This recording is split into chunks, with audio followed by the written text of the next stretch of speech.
Hello everyone, my name is Matt Brisboy. I'm with the Newport Beach Fire Department, and I'm here with Life Safety Specialist Steve Michael. Steve is one of our subject matter experts on the fire department's fuel modification zones and all of our hazard risk reduction programs that we have here in the city. And Steve, we're here, really here in Newport Coast, beautiful wildland area, and one of the big issues that we have in Newport Beach is all of the work that you do on a yearly basis in terms of making sure that all of the fuel modifications are cleared in our city. Can you explain to all the residents watching today what some of the different fuel modification zones in our city are, the different programs we have, such as weed abatement and hazard risk, all the hazard reduction programs and things?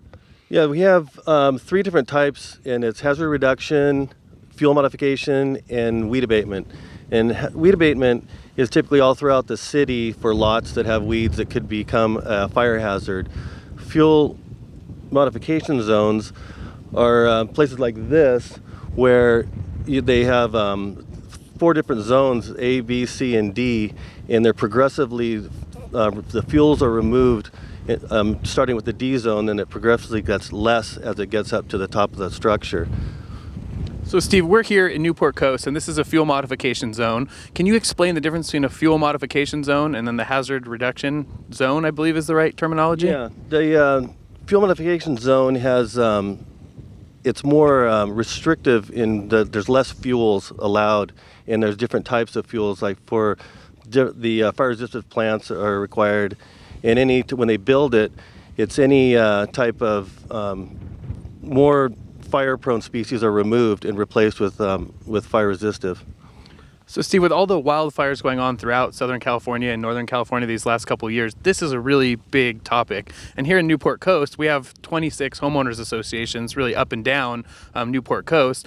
This is one of our best examples of a fuel modification zone that's really been done correctly, that we're looking at from a city perspective. And you need to come out and do this biannually, is that correct? Or is a fuel modification zone annually that you're required to go and check here in Newport Coast?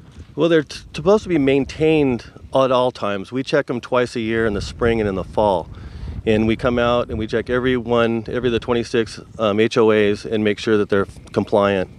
And so when you look at the HOAs here and you're looking at the A, B, and C zone, when you show up, this location we're at today is one of 30, 40 plus locations that you go and examine on a yearly basis. And what you're really looking for is new growth, things that shouldn't be there within the A, B, C, and D zones. Is that correct? Yeah, we come out and there's access points all throughout each HOA, approximately probably 5 or 6, depends on the size of the HOA. And we come out and walk the whole area and check to make sure there aren't any volunteer type vegetation that shows up that's on the mandatory removal list. And we make sure that the HOAs are maintaining the plants that are there and trimming the trees and keeping everything down and the fuel load down low. And obviously the biggest reason for all of this is strictly to protect the homeowners and give us the best chance for any type of suppression activities when a wildland fire were to potentially happen. And where we're standing right now, Steve, this is where the 1993 Laguna Beach fire burned directly over, correct? Correct. And what we have is we do a progressive fuel reduction starting at the back, and the fuel modification zone has the D zone at the very back, and it's 30% thinning, and then the C zone is 50% thinning. And then we have the B, which is right here, and it's less trees and more ground cover, and then the A zone, which is next to the B, that goes up to the structure, and that's a defensible space which is used for the firefighters to protect the home in case of a fire. And I do notice like sprinkler systems and things out here, Steve. Is that something else that a lot of the homeowners associations have put in it looks like the B zone throughout? Yeah, that's all irrigated plants in the B zone and the A zone, and then the homes are hardened, and they have dual pane windows with tempered glass. All their vents are facing away from the ember intrusion, and the stucco on the outside, and the roofs are non-combustible, and the homes are typically sprinklered. So all the homes in Newport Coast are hardened and built with the wildland fire defense in mind, which is why they're stuccoed. They have the special mesh over the fireplace, the chimneys and things. They're facing the opposite way. That really gives us in the fire department the best opportunity to fight these fires if we were to have a fire coming from Laguna Canyon or anywhere in the wildland interface that these associations abut. Correct. And one important thing is to maintain the defensible space at the edge of the house above the B zone for the firefighters to attack the fire. So is the A zone usually what the residents are required to? Is that usually on their property, or is the A zone up to their property line? It is on the homeowner's property. So the B is what we're seeing directly behind us. From this property owner's line down is the B zone, and then we go down in the C and the D. It gets progressively more sparse as we get up towards the homeowner's house. Correct. And typically up in Newport Coast, the HOA is the one that maintains the B zone and the C and the D, and then the homeowner, the A zone. And so all the homeowners associations here in Newport Coast maintain all of the brush clearance, all the fuel modification zones, and that's why this is considered a big fuel modification zone within our city. Is Newport Coast the only area of our city that has a fuel modification zone such as this one? For HOA it is. There's others in Buck Gully. You're required to have a fuel modification zone for each. Those are single family homes. So when they do a new home or a significant remodel, then they're required to convert to a fuel modification zone. Steve, we're here, and one of the questions we get a lot are about trees in the fuel modification zone. Are trees allowed within the fuel modification zone? I notice we see a lot behind us and up near the houses and things, and what are the rules regarding trees in the fuel modification zone? Well, you can have trees in the fuel modification zone. You just have to they can be grouped together in groups of 3, and then they're spaced apart a minimum of 30 feet. And that's to reduce crowning to spread from tree to tree. You also want to watch, there's ladder fuels, that the ground cover underneath the tree has to be lower than the lowest branch 3 times. And then the ground cover underneath the tree has to be a maximum height of 24 inches. So you want to keep the flames from spreading from a ground fire up into the tree and the branches and ultimately at the top, and then spread to other trees. Okay, and what are some of the other things that homeowners or property owners here can do in the fuel modification zone to better harden their homes, better protect themselves in the event of a wildland fire here in Newport Coast? Well, you can always, you want to keep trees and plants away from the roof lines and from the walls and the windows. And you want to use spark arresters on your chimneys and keep any wood structures out of the A zone, any type of permanent wood structures, so it gives us the defensible space to fight the fire. We also want to make sure we have access onto the property. If you leave the side yards open, the trash cans are okay if they can be moved, but we'd like to be able to get back into the backyard in case there is a fire. Okay, so Steve, can you explain what a spark arrestor is? You said all the chimneys here in Newport Coast usually have them, or the homeowners have put them in. What does that do, or what benefit is that to the homeowners here in the wildland interface? Yeah, spark arrestors are actually required in all chimneys throughout the Newport Beach. And what they do is they're a screened vent on top of the chimney, and it keeps the embers from a fire inside the fireplace from leaving the chimney and then spreading out into the wildland or into the trees or any combustible material.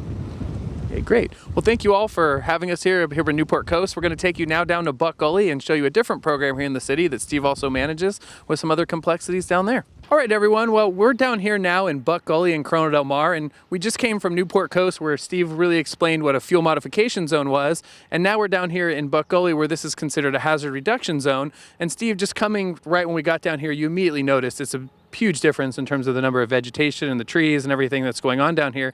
Can you just explain to the residents here really what the difference between a hazard reduction zone like Buck Gully is versus the fuel modification zone up in Newport Coast?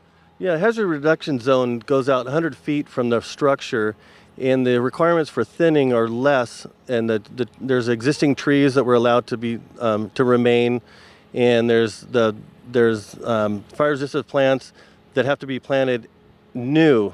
Everything existing can still stay. The structures are the same. There's no requirements unless they build a new home or a significant remodel. Then that would turn into a fuel modification zone.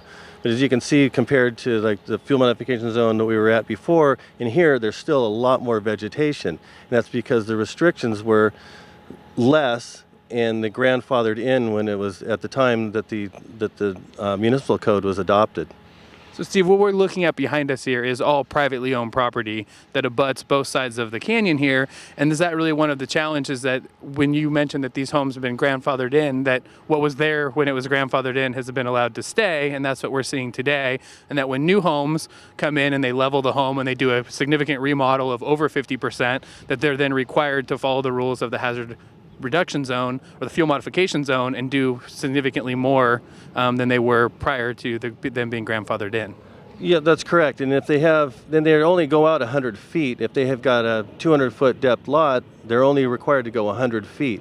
And the restrictions, like I said, they're grandfathered in only when they do a 2,000 square foot addition and 50% over the existing square footage would they be required to do a fuel modification zone. Now they're the private properties, so it's really up to the homeowner to do the work and to be safe for fire. And that's a really big difference between our fuel modification zone. When you talk about 100 feet from the structure, not from the property line, whereas in a fuel modification zone, it's 50 feet from the property line. We have zone B, D, A, all the way through. It's a big, big difference than when you're talking 100 feet from the actual home, not the property line. That's correct. Yeah, it's 150 feet from the back of their property, and then a minimum of 20 feet from defensible space. So we really want the defensible space where they really don't have it here because they're right on the slope. Most of the houses around here don't have the flat area for a defensible space for firefighting purposes. So we'd really like to get that, but you can't always get it. So if they could just clear out more of the brush and any of the vegetation and reduce it similar to the Newport Coast and to how the fuel modification zone is, it would really help for the fire spread. And Steve, for our department, this is a huge issue. This is obviously a big threat here in Corona del Mar that threatens a lot of homes. One of the questions we get a lot from the public is, well, if I'm clearing my trees and I'm doing things, what about my neighbor? Why aren't the people around me doing things? How do we respond to people when they ask? And how do you come out and do these inspections? I know you do them annually or biannually when you come out and kind of do them, but how do you keep track of who's following the rules, who's not following the rules when neighbors call and report that they think neighbors are doing things that they shouldn't be? Yeah, when we do the inspections, and our inspections here are only every other year, so there's a 2-year span in between them. So there's a lot that grows between that depending on the rains. When we do the inspections, each property we have a CAD drawing of all the vegetation on there, on the trees, the bushes, the ground cover, and then we compare them during the inspection to see if there's anything new, if anything's changed, and then we upgrade the CAD drawings. And if there's anything that's there that was that's not fire resistant or mandatory removal, then they're required to remove them. So every 2 years, the city updates the CAD drawings for every property in Buck Gully to make sure that each property is doing and maintaining what they're allowed to do, whether they've been grandfathered in or it's been a complete new remodel. Correct. If there's any the existing grandfathered trees, if they have any dead or dying, then they have to remove them. They still have to do the ladder fuels, the separation from the ground cover to the lowest tree branch, and the separation of trees from the home. Unless they're existing trees that are really close to home, then that's 5 feet from the home, just to keep it a fire to transmit into the home. So Steve, you've done a really good job today explaining to us the difference between a fuel modification zone and weed abatement and the hazard reduction zone. What are some other tips that you can give Newport Beach homeowners that just want to do some basic things to help harden their homes for any wildland fire that could potentially come and threaten us here in Newport Beach? Yeah, you want to keep your roof clear of any vegetation, debris. You want to keep your gutters clear. A lot of times it's good to put screens on the gutters. You want to make sure that the sides of your house are open and accessible for firefighters, and then to keep everything trimmed and keep the ground covers down low and the trees trimmed up from the ground cover, and just basically try to keep all the dead and any weeds away. It really is truly, it's a fuel issue. The more fuel that's closer to your home, the harder it is for us to protect your home, and really clearing a lot of those fuels, whether it be on the ground or up high, or whatever level the fuel is at, we need as much space as possible. Correct. That's the less fuel is the less fire. So you want to keep the fuels down as much as possible. One thing I'm noticing down here in Buck Gully is you see all the brush and things like that. I noticed up on the hill there's a whole section that's all cleared. Why is that section all cleared versus the rest of the area that seems to be pretty overgrown? That's city-owned area, and it abuts the homes that are up there. So we have a contractor come and thin the area once a year. It's more of a weed abatement, but it works really well to protect the homes. And I assume there's areas like that all over the city that we come and do weed abatement, vegetation management on certain areas that are within these areas that are city-owned property. Yeah, the city-owned property throughout Newport Beach it gets abated once a year. Great.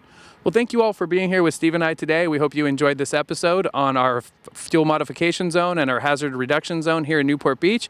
If you have any questions for the fire department about either of these programs, feel free to check everything out on the City of Newport Beach website at www.newportbeachca.gov.